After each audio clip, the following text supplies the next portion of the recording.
Since the beginning, cartoonists have always thought of their creations as living beings. And with the invention of motion pictures, these pen and ink creatures came to life through a combination of photography and drawing.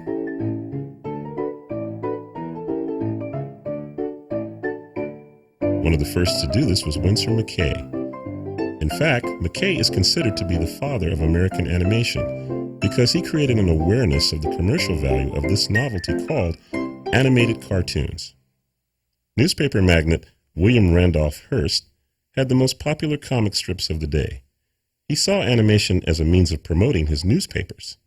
So in 1916, the International Film Service was established to produce animated versions of the famous Hearst characters. And one of them was a surrealist cat whose twisted logic and naive surface masked an inner wisdom.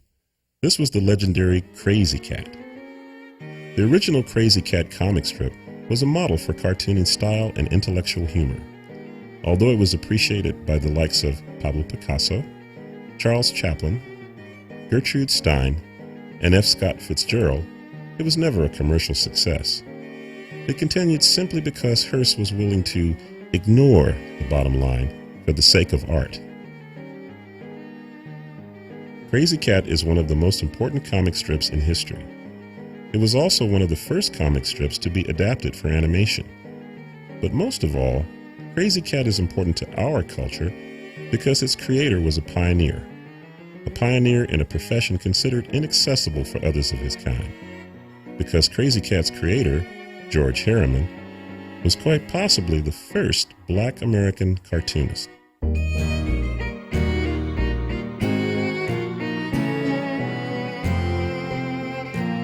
In the history of early cartooning, two names stand out: Winsor McCay and George Herriman.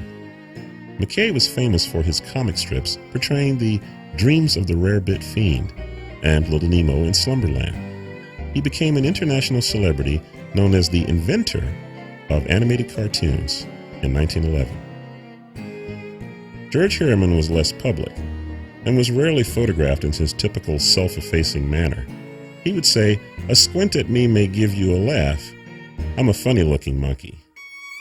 He preferred a more reclusive life, retreating to a world of Crowquill pens, watercolor brushes, India ink, and Bristol boards. In this world, he spent a lifetime creating the magic of his wonderfully wacky world of Coconino County and its star resident, Krazy Kat. But Herriman's tendency to shun public attention seems motivated by the controversy surrounding his ethnic roots, which deserve considerate examination. He was born George Joseph Herriman in New Orleans on August 22, 1880. His birth certificate lists his parents as colored, the term assigned at the time to all people of mixed parentage. Although the origin of his surname was Alsace-Lorraine, he seems to have been a Creole mulatto of mixed French and Negro blood. He was small and slight, olive-skinned by white standards, and had gray eyes. He had dark, kinky hair, which he kept closely cropped and hidden under a Stetson. Many of his colleagues were unsure of his ethnic origins, and if they suspected his black roots, they never spoke of it. They simply referred to him as the Greek. Many mulattoes, such as Herriman, were encouraged to pass in white society, not to forsake their origins, but to overcome the social order that excluded them from opportunity. And in Herriman's day, educational and social barriers prevented non-white artists from entering the cartooning field, no matter how talented they might have been. And yet Herriman was one of those rare individuals who overcame these barriers out of a natural ability that compensated for his lack of formal training. During Herriman's youth, New Orleans had a large progressive group of colored Creoles. But as the century ended, the windows of opportunity began to close. By 1890, segregation became an established fact of life. This caused a major Creole migration to Los Angeles.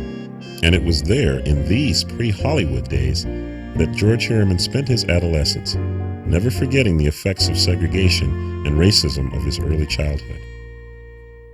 During this time, comic strips were just beginning.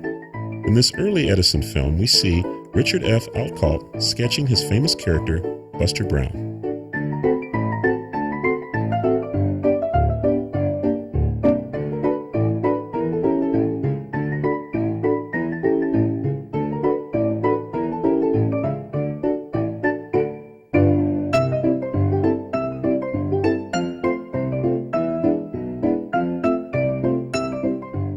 The potential for this new art form engaged Herriman's interest from the start. And at age 17, he sold a sketch of the Hotel Petrolia to the Los Angeles Herald and was hired as an engraving assistant at $2 per week. But he has set his sights on becoming a staff cartoonist, and after 3 years, left to seek better opportunities on the Great White Way. George Herriman arrived in New York at the dawn of the comics' golden age, and the popularity of comic strips created a demand for more cartoon creations. But many of these popular strips had one-dimensional characters with a single premise. Little Nemo was a dreamer, and the Katzenjammer Kids were mischief makers. Herriman explored the possibilities of characters with an intense purpose or personal obsession, and in this way his themes and characters were more fully realized than in many other comics at that point in time. He succeeded in selling gag cartoons to Judge Magazine,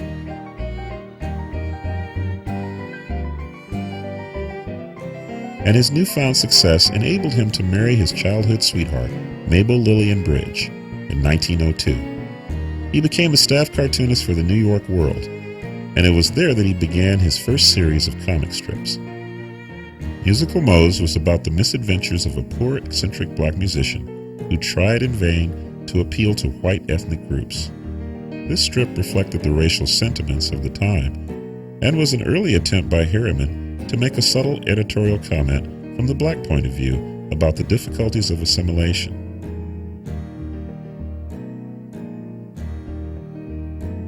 This strip lasted for only 3 installments. Next, Herriman tried a kid's strip about an energetic boy called Acrobatic Archie. This was followed by Professor Otto, 2 Jolly Jackies, Grandma's Girl, and Major Ozone's Fresh Air Crusade. In just 2 years, Herriman had grown artistically, but he felt stagnated. Although he proved to be a proficient cartoonist, his work had been a relative failure. Over the next 5 years, he created Baron Mooch, with a subpanel that evolved into the strip known as Gooseberry Sprig. This was his first offshoot featuring an animal character and started him on his path to success. By 1910, Herriman was penning The Dingbat Family, which featured a secondary storyline about their house cat and a mouse. Soon the cat and mouse were the center of attention, and by 1913 they were featured in their own strip. This was the birth of Krazy Kat. From the start, the cat was a lovable but dumb character with an ironic touch of wisdom. At the same time, it was multifaceted with indefinite gender, at one time male, the next female.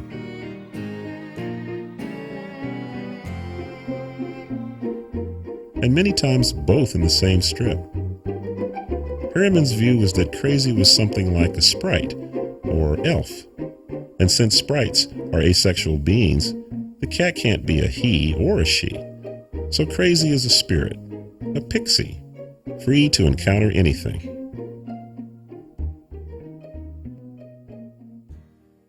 Krazy was contrasted by Ignatz, the mouse, who was cynical. Although cats and mice are natural enemies, Krazy is in love with Ignatz, and Ignatz constantly rejects the prospects. Officer Bullpup is the stabilizing force between the two characters, and represents reality and authority. In spite of his gruff exterior, he holds an affection for Krazy, which is also an extension of this ironic love between natural enemies. This odd love triangle was the basis of the strip. Krazy Kat became so popular that in just a few years, a movie contract was offered. Starting in 1916, Krazy Kat appeared in 4 theatrical series over the next 24 years.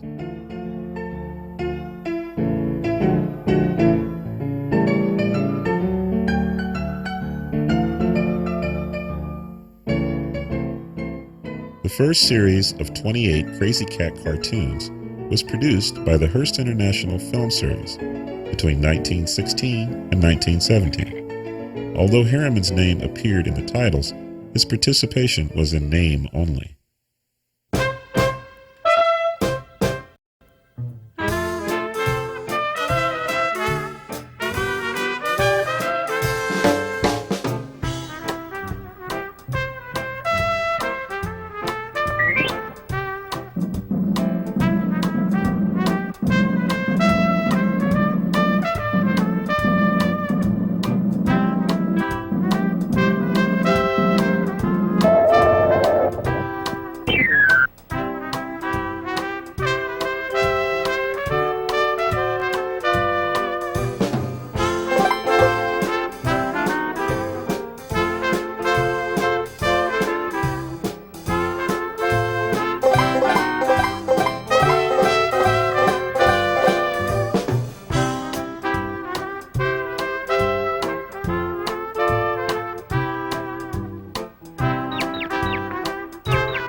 In Krazy Kat and a Tale That Is Not, Ignatz takes justified revenge towards a politically incorrect remark that was not in Krazy Kat's character.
In the beginning, some attempt was made to imitate Herriman's drawing style with varying degrees of success.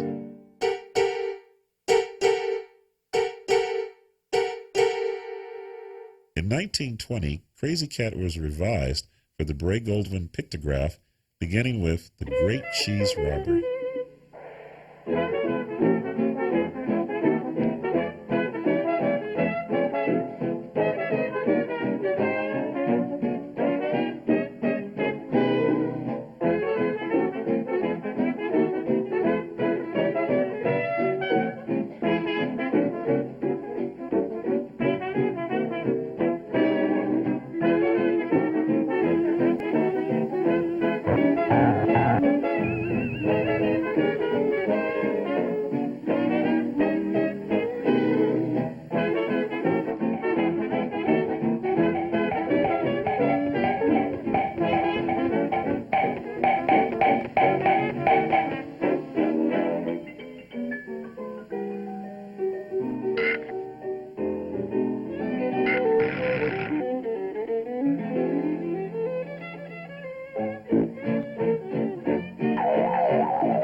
In later Krazy Kat cartoons, no effort was made to follow Herriman's style.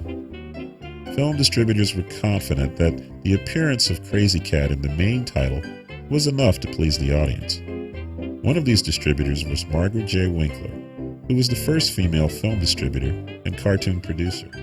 She carried the most popular animated shorts of the silent era and was largely responsible for launching the careers of Max and Dave Fleischer with their Out of the Inkwell series.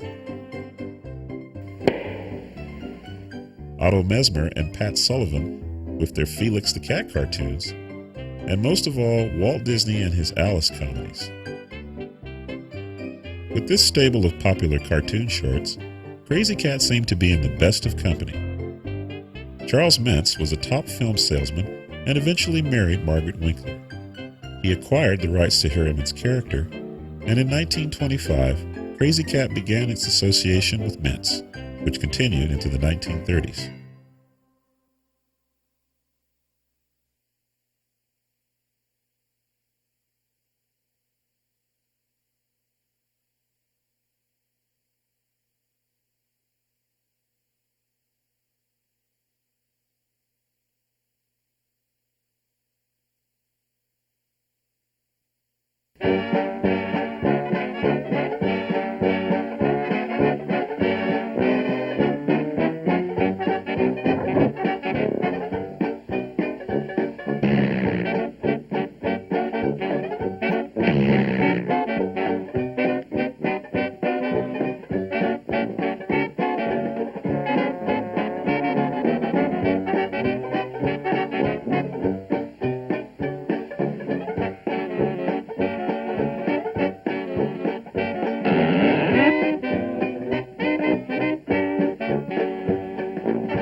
When sound came in, Krazy became more of a feline Mickey Mouse character in a fourth series produced for Columbia Pictures.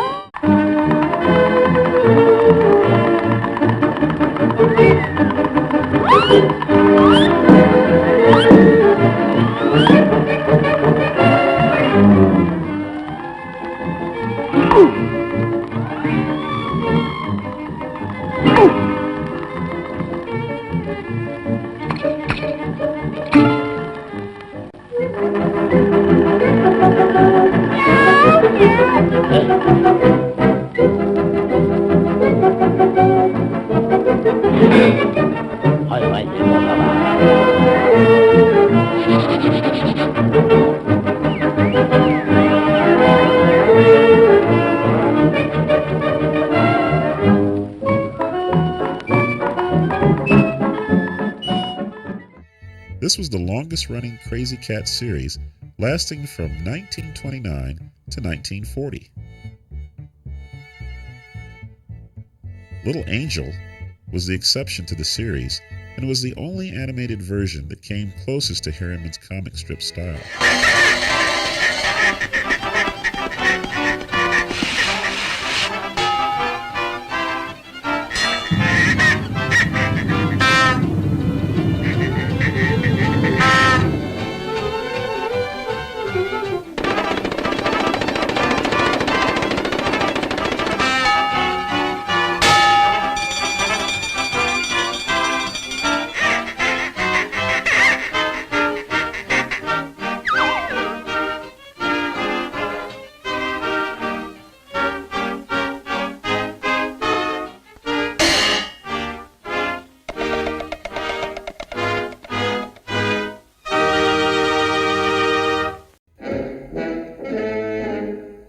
After the revival of Felix the Cat on television, Krazy appeared in a new 1960s series produced by Al Brodax for King Features Syndicate.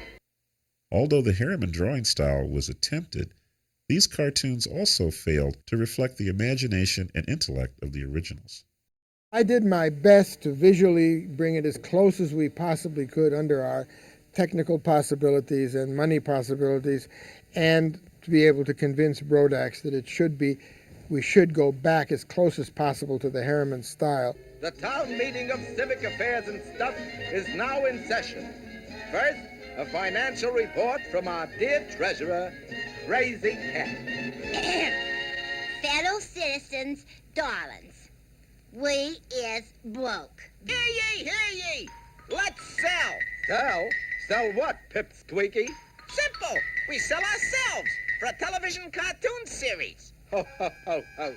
That's funny. A television series of us? Ho, ho, ho, ho. Go ahead, laugh. They laughed at Al Brodax, too. Because Krazy Kat was such a personal extension of Herriman, it did not translate to the screen with the same understanding. When Herriman died in 1944, the editors at King Features decided wisely to let the strip end because the spirit of Herriman was impossible to duplicate. Walt Disney commented on Herriman's passing, saying, "His contributions were so numerous that they may well never be estimated. His unique style of drawing and his amazing gallery of characters not only brought a new type of humor to the American public, but made him a source of inspiration to thousands of artists." The Krazy Kat comic strip continues to live in reprints. New generations are discovering the work of Herriman not just as a cartoon, but also as a part of American culture. Although he set a standard for cartooning style and humor, George Herriman never considered himself a cartoonist. In his self-effacing manner, he would acknowledge others as being greater than him, never realizing his own greatness. But most of all, he never capitalized on the fact that he was, in all probability, the first Black American cartoonist. There are those who still choose to dismiss this possibility in spite of the surviving evidence. Regardless, it is the work of George Herriman that rises above all controversy, and Herriman's place in the history of American culture is what matters the most. This is the way he should be remembered.